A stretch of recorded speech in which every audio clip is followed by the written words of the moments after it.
Good night, family. So let's just talk about love real quick before you go to bed.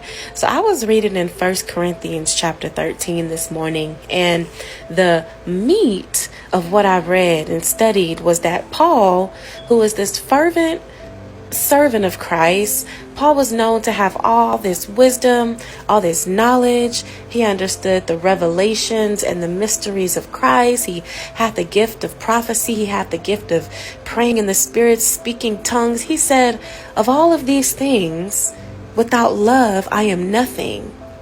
He said, even though I have faith that can move mountains, without love, I am nothing. And then he even said, everything that I know, I count as dung. Literal dung, poo, literal poo without love.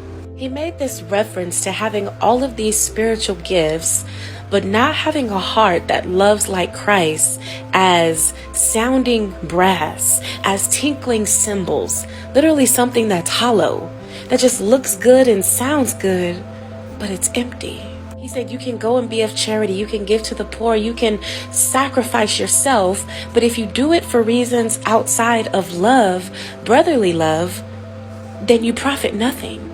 You do it in vain. He said that of all things, hope, faith, and love, that love is the most important, because love will never fail. Love will never pass away, because it is the foundation.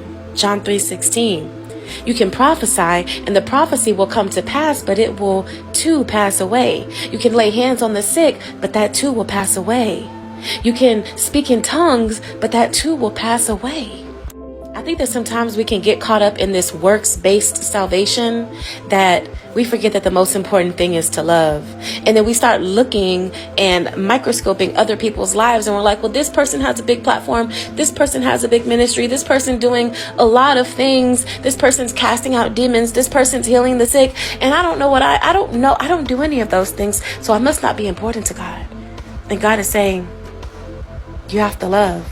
Because if you can do all of those things and you have all of these gifts in the spiritual kingdom, but you don't know how to forgive, you still gossip, you still talk about people behind their back, you still turn a blind eye and a deaf ear to those who need help, and you can't love, then everything you do is profiting nothing.